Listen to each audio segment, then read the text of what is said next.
اب وہ چند باتیں بھی سن لیجئے کہ جو مومن کے اندر قطعاً نہیں ہونی چاہیے.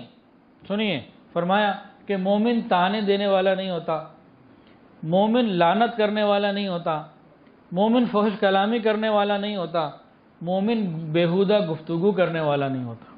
یہ 4 باتیں ہم ذرا اپنی ایک دن کی باتوں کو ریکارڈ تو کریں، پھر اس کو سنیں، پھر دیکھیں ہمارا ایمان کس درجے میں ہے، کدھر ہیں ہم. فرمایا مومن تانا دینے والا نہیں ہوتا. اب کون سی ساس ہے جو بہو کو تانے نہیں دیتی؟ مومن تانا دینے والا نہیں ہوتا، لعنت کرنے والا نہیں ہوتا، فحش کلامی کرنے والا نہیں ہوتا، بیہودہ گوئی کرنے والا نہیں ہوتا. اکثر ساسیں جو ہے نا وہ تانا دینا، خالی سانسیں نہیں، بہو بھی اور آپ لوگ بھی، اکثر و بیشتر معاملہ اسی طریقے سے ہے. بہت تھوڑے لوگ ہیں جہاں آپس میں محبتیں اور خیر خواہی کے ساتھ قائم ہیں، عموماً معاملہ اسی طرح ہے. اس حدیث کو سامنے رکھیں اور اپنے غصے کے ان اوقات کو سامنے رکھیں جب بیوی بچوں پر یا دوسروں پر غصہ ہوتا ہے، اس وقت ہماری زبان سے کیا نکل رہا ہوتا ہے. ویسے تو تہجد گزار بھی ہوں گے، نمازی بھی ہوں گے، غصے کے وقت ہوتا کیا ہے زبان میں. یہ حدیث پھر سن لیجئے. فرمایا مومن تانا دینے والا نہیں ہوتا، لعنت کرنے والا نہیں ہوتا، فحش کلامی کرنے والا نہیں ہوتا، بیہودہ بات کرنے والا نہیں ہوتا. اور سنیے، ایک حدیث میں 3 باتیں اور فرمائی. فرمایا زنا کرنے والا مومن ہونے کی حالت میں زنا نہیں کرتا. زنا کرنے والا جیسے زنا کر رہا ہوتا ہے اس وقت وہ مومن نہیں ہوتا.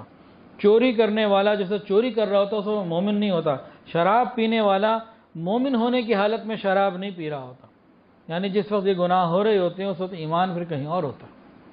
اگر اسی حالت میں موت آ گئی کیا بنے گا؟ حدیث کے اندر آتا ہے، نبی علیہ السلام نے ارشاد فرمایا کوئی شخص اس وقت تک کامل مومن نہیں ہو سکتا جب تک کہ اسے میں محمد صلی اللہ علیہ وسلم اس کے ماں باپ سے، اس کی اولاد سے اور ساری دنیا سے زیادہ محبوب نہ ہو جاؤں. ایک اور مثال سن لیجئے، بہت خطرناک بات ہے.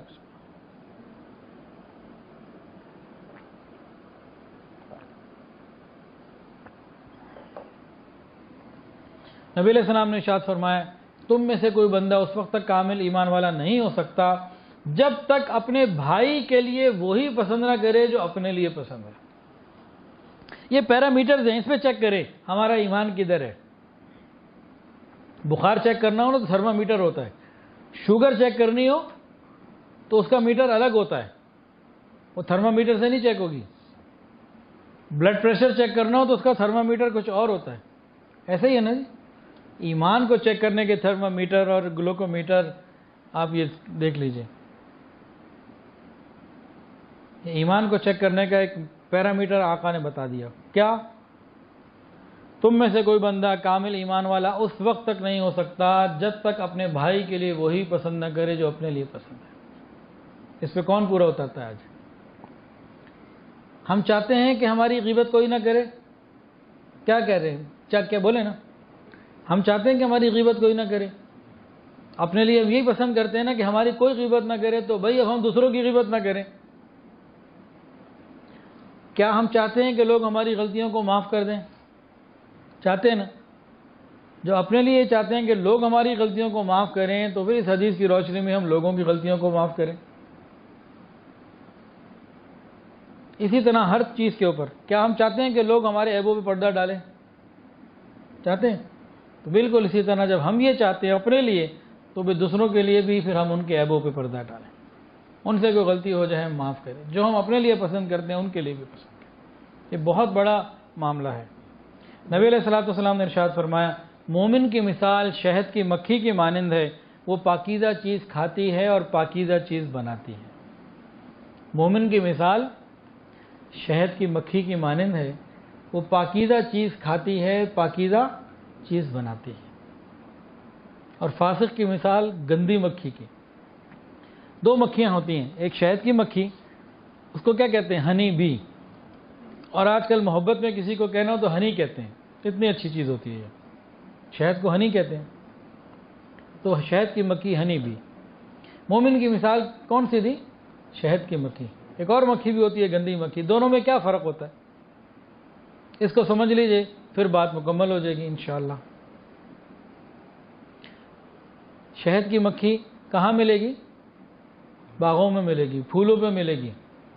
رس چوسے گی اور نکالے گی کیا؟ شہد. آؤٹ پٹ اس کا کتنا پیارا. اور جو گندی مکھی ہے یہ کہاں ملے گی؟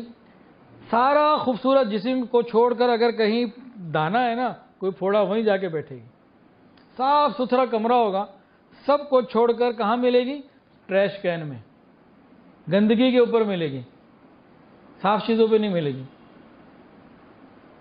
کیوں؟ دونوں کی سوچ کا فرق ہے. تو مومن کی سوچ تو پاکیزہ ہوتی ہے، اس کا آؤٹ پٹ بھی پاکیزہ ہوتا ہے. یہ نیک مجالس میں ملے گا، یہ مدارس میں ملے گا، یہ خانقاہوں میں ملے گا، یہ قرآن کی محفلوں میں ملے گا، یہ پاکیزہ صاف ستھری جگہوں پہ ملے گا. پھر اس کا آؤٹ پٹ بھی پاکیزہ ہوگا، خوبصورت ہوگا. اور فاسق و فاجر وہ کہاں ملے گا؟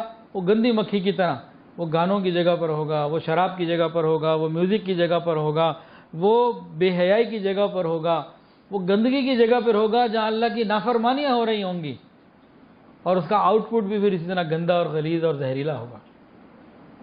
تو مومن کی مثال فرمایا شہد کی مکھی کی مانند ہے، جو پاکیزہ غذا کھاتی ہے اور پاکیزہ ہی نکالتی ہے.